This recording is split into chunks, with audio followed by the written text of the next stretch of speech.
1 week season. Hello, friends and Inner Circle fam. Welcome back to the Week 8 edition of the 2024 OWS roster review stream. I'm your host, StatATL. This week, we'll be reviewing more than a dozen subscriber-submitted rosters, so let's hop in with a single entry family man, Matt. As you see, this is a game stack of the Seattle-Atlanta game. It is a Gino Smith double with DK Metcalf and Tyler Lockett. And family man Matt brought it back with both Bijan Robinson and Darnell Mooney. For those of you who watched my DFS labs with Cheeseman on Thursday, you'll recognize this start as we also built a 5-man stack from this game around Gino Smith. So I really liked this start and building around this game differently than the field by making it a full game stack. The roster, however, then features no additional correlation, but does pull two other. And so the first is a low-owned Kareem Hunt. So in most contests, Juju Smith-Schuster was one of the 2 or 3 highest owned wide receivers on the slate, generally around 25% ownership. So by playing Hunt, you are basically betting on the scores or the usage to flow through him instead of Juju Smith-Schuster. So I thought that was really strong. And then the second lever that Matt pulled here was playing 2 tight ends with neither being a punt. Both David Njoku and Brock Bowers were both in strong spots with their alpha wide receivers being traded. They both saw a ton of usage. So I'm not generally a fan of 2 tight end builds, but with the pricing on Njoku, he offered kind of the same up as any of the wide receivers or running backs in that high 3K or low 4K range. So I really don't mind it here. Thank you for the submission this week, Matt, and congrats on a solid finish this week. So the next roster comes from Inner Circle member W. Scooby. It is a $5 single entry. And this is a Cleveland and Cincinnati game overstack. You see it is a Deshaun Watson double stack with both David Njoku and Jerry Jeudy. And you brought it back with both Jamar Chase and Higgins. So I don't mind this build. I think personally, I prefer to run like a mobile quarterback with only one pass catcher. But at his price, sub 5K, I don't mind it for Watson. So Watson so far this season had averaged 5 rushes and 25 yards per game on the ground with some rushing touchdowns earlier this season. So generally, I kind of prefer that play. When you're rostering a mobile quarterback, I like their ceiling coming from their legs. I do like that you included 2 Bengals here. That is a build that I generally really like, a mobile quarterback and a pass catcher with 2 run backs. I probably would have preferred someone a little cheaper than both Chase and Higgins. We've seen Chase Brown be more involved, as well as Yoshivash. And with their salaries, it's just easier for those guys to get there. If you're playing Chase and Higgins together and they're both giving you tournament-worthy scores like they did together back in week 5, you're likely better off just playing Joe Burrow, who went for 390-something yards and 5 touchdowns that week. So I do like a game overstack. I think I would have just kind of built it slightly differently. Outside of that game stack, though, no correlation. I do like Barkley and Hunt as one-off plays. Probably wouldn't play a running back against my defense. So instead here, I think I'd rather see a New York Giant wide receiver or a San Francisco wide receiver here instead of Noah Brown. Pearsall or Jalen Hylett, I think, fit the build at that price point. And I'd rather see a different defense here instead of the Giants against Saquon Barkley. But thank you for the submission this week, W. Scooby.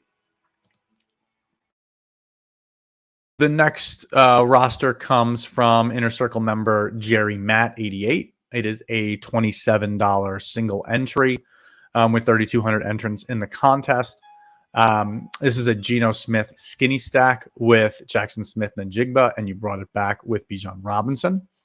So in my first look this week, I highlighted that Seattle had been very generous to opposing backfields, already surrounding games of like 130 yards to Tyrone Chasey, 170 yards to Garendo and Mason, 120 to Montgomery and Gibbs, and like 175 to Gibson and Stevens. So like I did like this spot for Bijan, and we know that Geno Smith leads the league in both pass attempts and yardage. So I really liked incorporating both of those into this start. Jerry Matt then features a mini correlation here between Justin Jefferson and Tim Patrick. So I like that. A low-owned way to get exposure to that game. You've then got Saquon Barkley and Theo Johnson in another mini correlation. I like that. It is narrative-driven, but it definitely felt like Coach Nick Sirianni was going to feature Saquon Barkley even more, give him, additional opportunities to potentially score multiple touchdowns against his old team. So I did like that. And then the final piece of the roster is Christian Watson as a one-off. I don't mind that, a sub 5K piece that has 25-point games in his range of outcomes. So week, Matt, and thank you for the submission. The next roster comes from Inner Circle member BasDad. It is also a $27 single entry into the 3,000 entrant contest. And this is a Green Bay Houston overstack. As you see, it is a Jordan Love double with Josh Jacobs and Watson. And you brought it back with Tank Dell. So this game had the fourth highest total on the slate, generally one that was going over. So I like taking a shot and betting on it being the game that you had to have. And I also really do like the combo of quarterback, wide receiver, and running back one. I think that's a really strong combo. And then running it back with an opposing wide receiver one, wide receiver two. So really strong creative start here, BasDad. You've got Chuba Hubbard in this lineup as a one-off.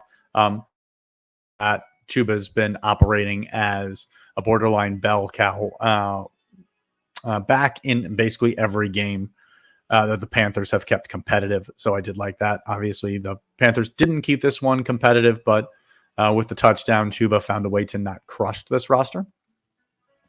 The roster then accounts for the Commanders-Panthers game with Noah Brown. And it gets different by playing two pay-up tight ends in Brock Bowers and George Kittle. So we saw that earlier with Bowers and Njoku. So I did really like this. And I also liked that you correlated Bowers and the Rams. Brands D basically playing into the fact that the Raiders would be playing catch up. So I really liked this build this week based dad. Another roster, as we say most weeks, where I think the pieces could have broken a little differently for you. But this roster is built in a way that it could do really well with a different run out. So thank you for the submission this week. So the next roster comes from Inner Circle member 90 ProofWisdom. It is a $27 single entry into the secondary contest with 1,100 entrants. And it is a Jared Goff skinny stack with and Justin Jefferson. I believed JM to Win called this the Detroit Penthouse. So I really liked this start. I tried it a few times myself, built around Sam Darnold, but didn't get my value plays, such as Tillman and Gino Smith to hit on my builds like you did on this one. So I did like that start. At running, played Kenneth Walker as a one-off. So I liked that kind of a borderline workhouse role. And I don't even mind playing into the narrative that Seattle would try to get Walker a touchdown on his birthday. He ended up with 2. So that worked out well for you. You then have Chuba Hubbard and Noah Brown in a mini correlation. So I liked incorporating some correlation with your cheaper value plays. And then your final two pieces, as I alluded to earlier, Gino Smith and Cedric Tillman. I played a good bit of Gino Smith myself most of the time. Was tied to Tyler, a.k.a. Snoop Huntley. So those rosters didn't work out great for me, but I thought this was a super sharp play, and I didn't mind the Tillman call with Amari Cooper traded away to Buffalo. So I bet we could get this roster up from third place to first with maybe some 100 proof or 120 proof whiskey or bourbon. But all jokes aside, thank you for the submission and great hit this past week. So the next roster comes from Inner Circle member AJL775. It is a $12 single entry into the 2,500 entrant contest. And as you see, this is a Sam Darnold skinny stack with Justin Jefferson. You brought it back with Jahmyr Gibbs. So I think this build highlights an important lesson for us to keep in mind. So we saw last season that Jahmyr Gibbs in his rookie season had 30-point upside. I think he had 5 games of 25 points or higher, but we hadn't yet seen it this season. But I think that if you wait to see it, I think a lot of times DFS players will say, no, I'm going to wait to see it before I roster a guy like Gibbs. You almost certainly will miss your opportunity where you could have banked. So it's not a start that I went with personally, but I did really like the Darnold skinny here with Jefferson and Gibbs. The roster then features Nick Chubb, David Njoku, and T. Higgins in a bet around the Bengals-Browns game environment. So I don't mind this concentrated bet either. And then you've got 2 one-offs here with Trey Tucker and Dontavion Wicks. I don't mind either. I probably personally prefer a little bit more correlation, so I would have gone Whittington or Tutu Atwell instead of Wicks to correlate with Tucker. But overall, I think the build is strong. And thank you for the submission this week, AJL. So the next roster comes from Inner Circle member BrewManchu. It's a $3 single entry. And it is a Josh Allen skinny stack with newly acquired Amari Cooper. And you brought it back with Tony Pollard. So personally, I thought this was a little thin with Amari just coming over midweek, not really knowing the playbook that well. I didn't really see like 25-point upside in his likely range of outcomes around 6K. He did get you a touchdown. And, however, I think it's a creative way to play Tony Pollard at 30% ownership. It just wasn't a spot that I got to last week.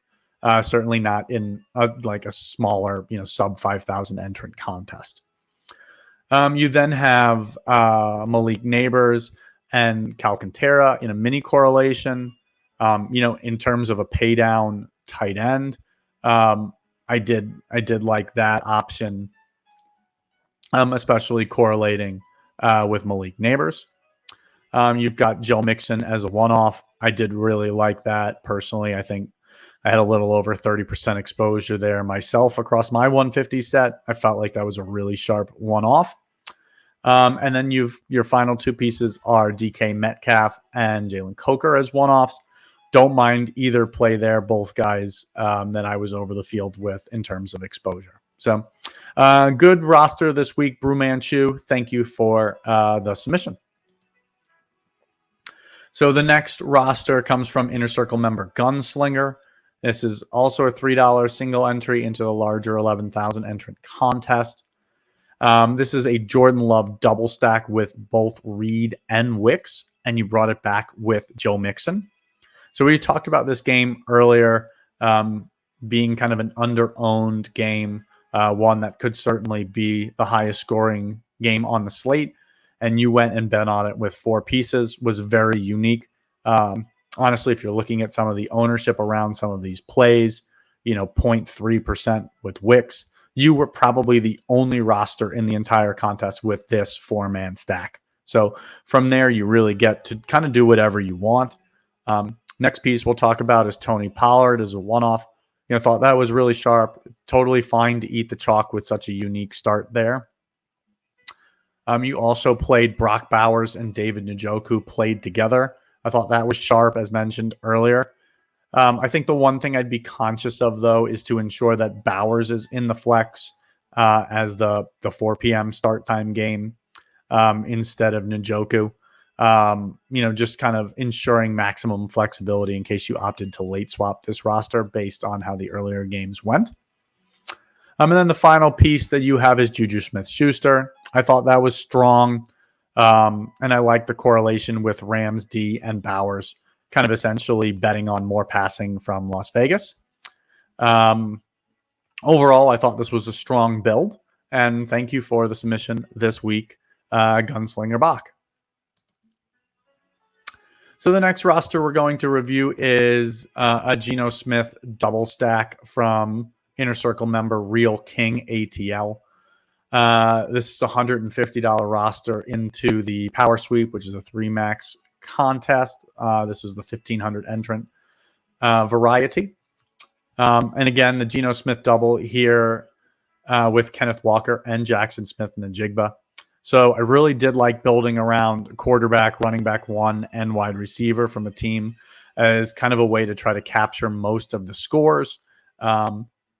We know that Geno Smith leads the league in yardage and pass attempts, and Kenneth Walker is involved in the pass game, I think, coming off back-to-back games with 8 targets. So I really did like this build. You then incorporated Justin Jefferson and Jameson Williams in a mini correlation, despite the fact that it didn't pan out because Jameson Williams only saw 1 target. I thought this was a super sharp way to combine the two. And, for me personally, both Justin Jefferson and Jameson Williams, I had over 20% exposure to both. So I thought that was really sharp. You then have Chuba Hubbard here as a one-off. Really thought that was strong. He's basically seen a bell cow role in every game that Carolina's kept competitive. They unfortunately just got blown out of the water here, but good process despite the outcome, in my opinion. You then have Gino Smith and Juju Smith-Schuster as salary-saving one-offs. I don't mind either.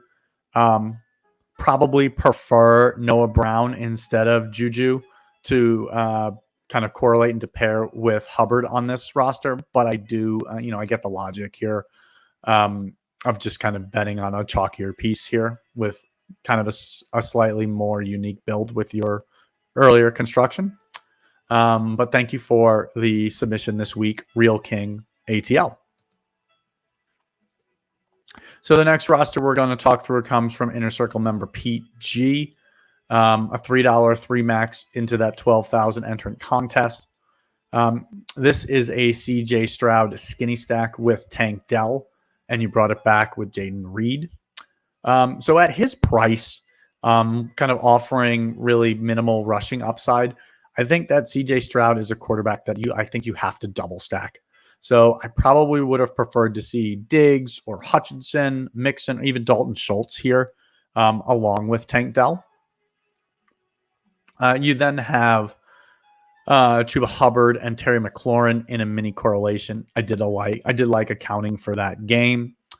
You've got Tony Pollard as a one-off. I think that's totally fine. I played him a lot myself, typically as a one-off. And then you've got 2 punt tight ends in Calcaterra and Colby Parkinson.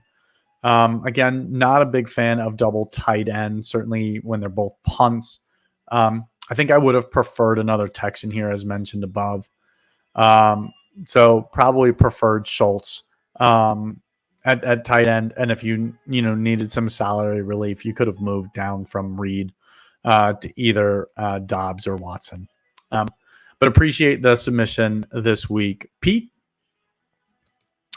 And so in a new spin this week, Mets 11, Inner Circle member Mets 11 sent some rosters in the $40 10 max. And I wanted to discuss an approach for kind of attacking these 3 max, 5 max, 10 max contests. And it's just kind of a way of looking at your rosters as kind of a group of rosters across the contest where you're looking at kind of making a similar or same bets, but just kind of mixing and matching the pieces. So as you will see from these 3 rosters, They're all Seattle triple stacks. So each roster features a 5-player block from the Seattle Atlanta game, all with Gino Smith in triple stacks, and then each brought it back with a different Atlanta piece, either Drake London. Actually, I think it's Drake London across. All the rosters also feature Joe Mixon, kind of making a bet on that Houston Green Bay game and going with Joe Mixon. I was really a big fan of Joe Mixon this week. Green Bay had been very susceptible to opposing running backs, and Mixon was coming in really low owned.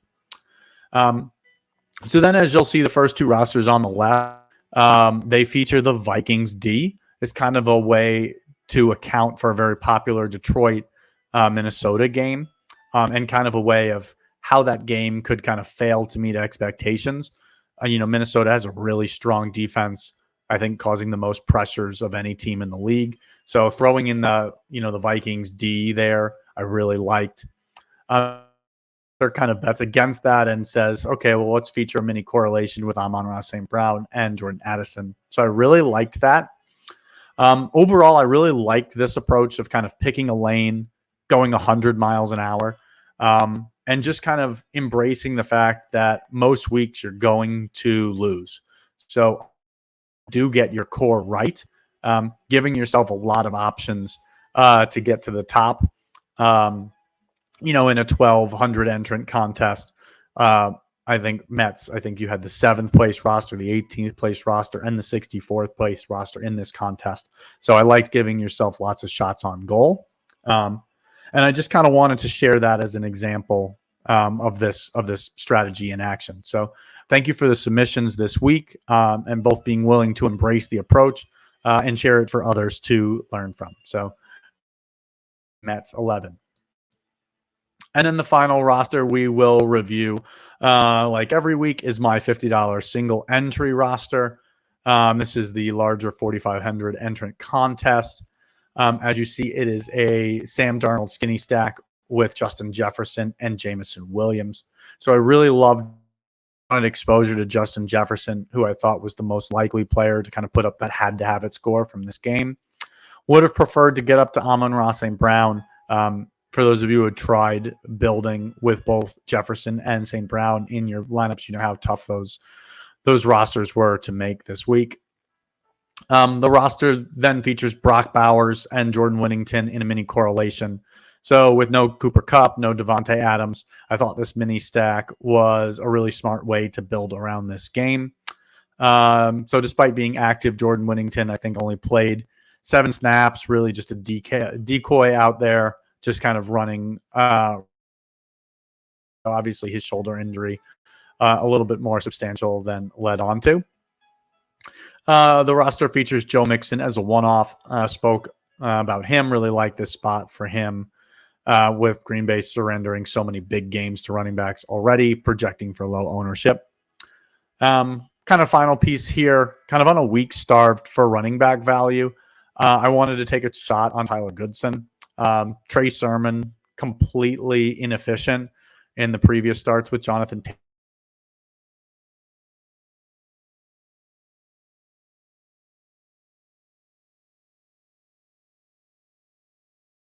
He ended up outrushing Sermon in this one, 16-8 in terms of rushes.